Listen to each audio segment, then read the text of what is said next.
A man was born inside a North Korean prison camp, not sent there, born there. He spent 23 years inside those walls, and then he did something no one born in those camps had ever done in over 60 years. He escaped. But here's the thing, the escape isn't even the most disturbing part of his story.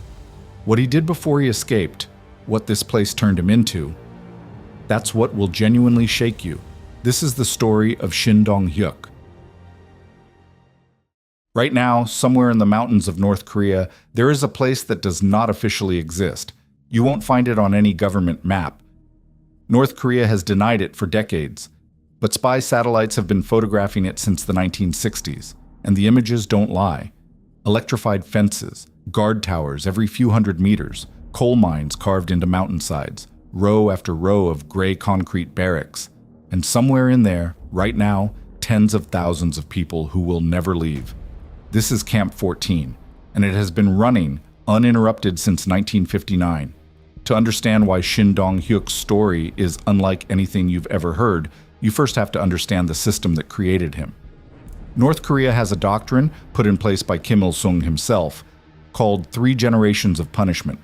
The idea is simple and terrifying.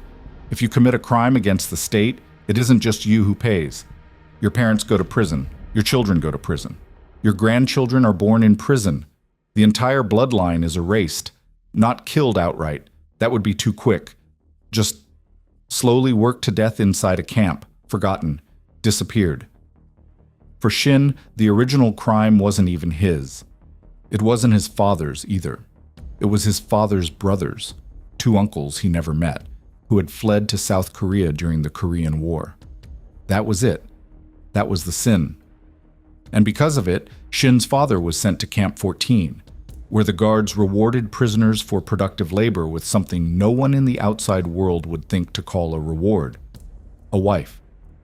Shin's father later told him the guards essentially assigned him his mother as payment for being good at operating a metal lathe. Neither of them had any real say in the matter. They were matched, like livestock. And in November 1982, inside the barbed wire of Camp 14, a boy was born. His name was Shin In-gyun. He entered a world with no birthday celebrations, no bedtime stories, no concept of love.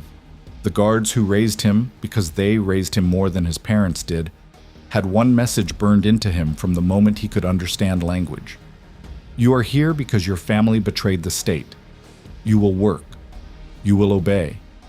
And if you ever hear someone talk about escaping, you will report them immediately, or you will die. That last rule, remember it, because it becomes the center of everything. Shin's childhood, if you can call it that, was built around 2 things: hunger and labor. From the age of 6, he was working.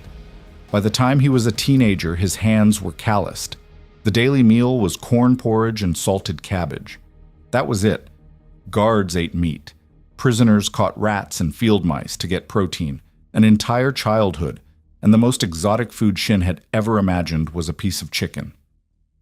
Classmates were beaten in front of him. Children were killed in mining accidents. It was just how life worked inside Camp 14. You were born knowing that cruelty was normal, that death was routine, that the people around you, even your parents, were not really family. They were just other prisoners competing for the same scraps of food.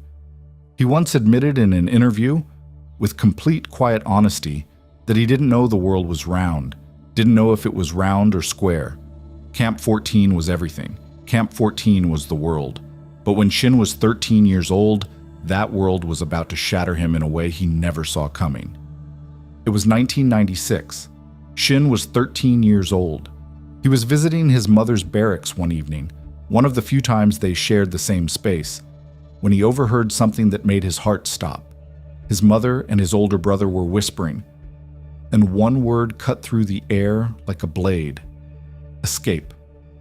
Every single nerve in Shin's body fired at once, not with loyalty to his mother, not with fear for her safety, with panic, because he had been taught, since the moment he could walk, that hearing that word and staying silent made you equally guilty.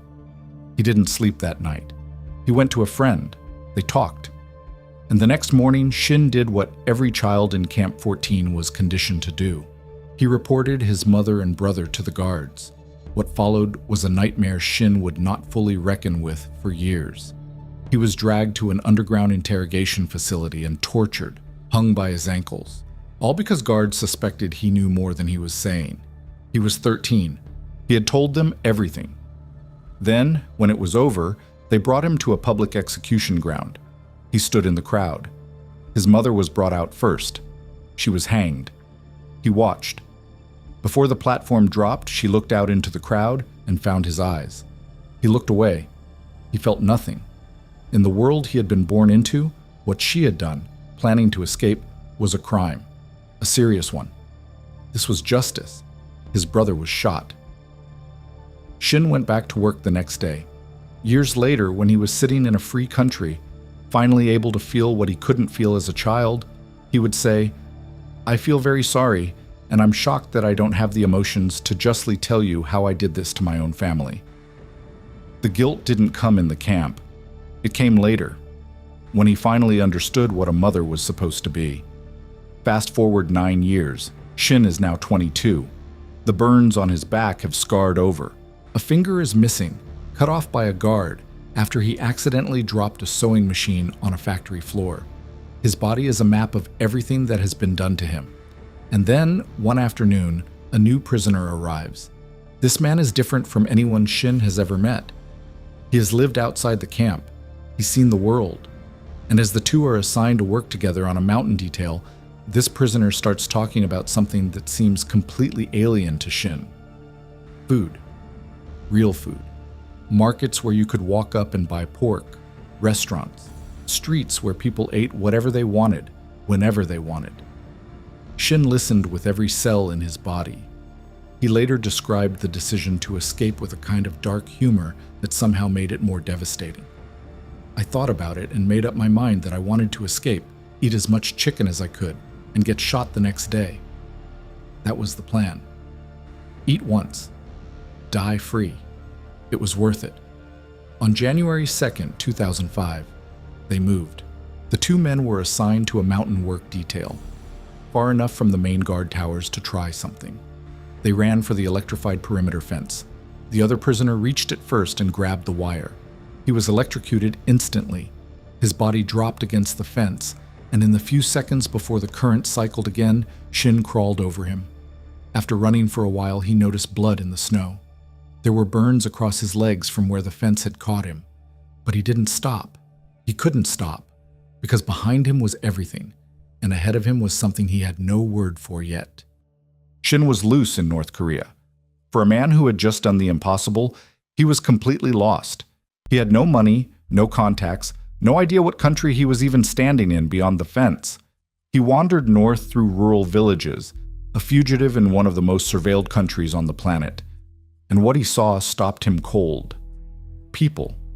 Just people. Walking around freely, talking and laughing, wearing whatever clothes they liked. He used one word to describe what he saw: heaven. He stole food to survive. He listened to conversations and learned that people near the northern border talked constantly about China, about how things were easier there, how people crossed all the time. Shin had no plan. He was just moving north because it was the only direction that felt like forward. And somehow, through a combination of borrowed clothes, stolen food, and sheer desperation, he crossed the border into China. China was not safety. If he was caught, he'd be sent straight back. And in North Korea, being caught after an escape from a political prison camp meant death. So he worked in the shadows, manual labor, odd jobs. He kept his head down for 2 years, slowly connecting with people who helped North Korean defectors. An underground network, operating quietly, moving people toward South Korea. Eventually, Shin found his way to a journalist who brought him to the South Korean embassy. He crossed into South Korea. Then he crossed again to the United States, to Southern California, a place so incomprehensibly different from Camp 14 that he spent his early months just staring. He changed his name. Shin in Gyeon became Shin Dong-hyuk, a free man's name chosen by himself for the first time in his life. He got a job at a human rights organization. He rode a bicycle to work. He discovered In-N-Out Burger and declared it the greatest food on earth. And then he started talking. In 2012, journalist Blaine Harden published Escape from Camp 14, a book based entirely on Shin's testimony. It became a New York Times bestseller, translated into 28 languages. In 2013, Shin stood before the United Nations and gave hours of testimony about what he had witnessed inside Camp 14. A member of the UN Commission described him as the world's single strongest voice on the atrocities inside North Korea's camps. His story helped spark the first ever UN Commission of Inquiry into North Korean human rights, a commission that ultimately accused Pyongyang's leadership of crimes against humanity. North Korea did not stay quiet. In 2014, Pyongyang released a video on YouTube designed to destroy him. The bombshell inside it: Shin's father, alive. Shin had believed his father was dead. In the video, his father looked into the camera and said his son had never been in a political prison camp, that the scars were from childhood accidents, that Shin had fled after being accused of crimes. North Korea also alleged that Shin's mother and brother were guilty of murder. Shin confirmed the man in the video was his father. He denied the crime allegation, calling it fabricated. He confirmed his mother and brother had been convicted of murder, but maintained they were innocent. Then, in January 2015, Shin himself called Blaine Harden, and he said, "Some of what I told you wasn't fully accurate." He admitted he had spent part of his youth at a second camp, Camp 18, slightly less severe, before being transferred back to Camp 14. The betrayal of his mother and brother and watching their executions had happened at Camp 18, not Camp 14 as he had originally said. "When I agreed to share my experience," he told Harden, "I found it was too painful to think about some of the things that happened, so I made a compromise in my mind. I altered some details that I thought wouldn't matter. I didn't want to relive these painful moments." It was a crisis of credibility, but experts who had studied North Korea for decades made a careful, important point. The case against these camps has never rested on one man's testimony alone. Hundreds of survivors, satellite imagery, smuggled footage. The evidence is overwhelming. Shin's story, adjusted or not, was one thread in a tapestry of horrors that nobody credible disputes. Here's the part that should bother you the most. Shin Dong-hyuk's story did not stay quiet. It exploded. A best-selling book, a 60 Minutes feature, a United Nations investigation, meetings with the US Secretary of State, awards from Human Rights Watch. He stood in front of the most powerful institutions on Earth and told them exactly what was happening inside North Korea's mountains. And the world listened, and then the world moved on. Camp 14 is still there. Satellite imagery reviewed as recently as 2024 confirms it is not only operational, it has expanded. The HRNK's 2024 submission to the UN Universal Periodic Review noted that Camp 14 and other inland political prison camps have grown in recent years. New administration buildings have been constructed. Guard posts have been added. The public execution ground at the far end of the camp is still visible from space. And the most recent estimate, from satellite analysis published in 2025, puts the number of people currently imprisoned in North Korea's active political camps at somewhere between 53,000 and 65,000. Men, women, children, some of them born there, just like Shin was, waiting for a chance that statistically will never come. Why hasn't the world done more? The uncomfortable answer is that North Korea has been extraordinarily good at making its nuclear program the only story anyone focuses on. Security threats crowd out human rights. Whenever the prison camps are raised in international diplomacy, North Korean representatives reportedly walk out of the room. The regime has turned these camps into a non-issue by making every other conversation about missiles. Meanwhile, Shin rebuilt his life. In June 2017, Shin Dong-hyuk became a father. His wife Leanne gave birth to a son, Lucas Johann Shin, a child born free. A child who will never know what an electric fence feels like, who will have bedtime stories and a birthday cake, and the word family means something warm. Shin has spoken about this with a kind of quiet wonder. The idea that he, a man who was born not knowing if the world was round, now holds a child who will grow up knowing every single corner of it. He continues to speak at international human rights forums. He continues to testify. He moves between South Korea and the US, showing up wherever anyone is willing to listen. North Korea continues to call him a liar, a criminal, a terrorist. He keeps talking anyway. The guilt about his mother, though, that has never fully left. He has said years after leaving that the hardest thing about freedom wasn't learning to live in it. It was learning to feel. Because the camp had done its job perfectly. It had taken a child and removed from him everything a human being needs to function as one: empathy, grief, love. Rebuilding those things as an adult in a world that speaks a different emotional language is a different kind of survival, one that never ends. Shin In-geun was born into a place designed to make sure he would never matter, never be known, never get out. The system worked perfectly on hundreds of thousands of others. It just didn't work on him.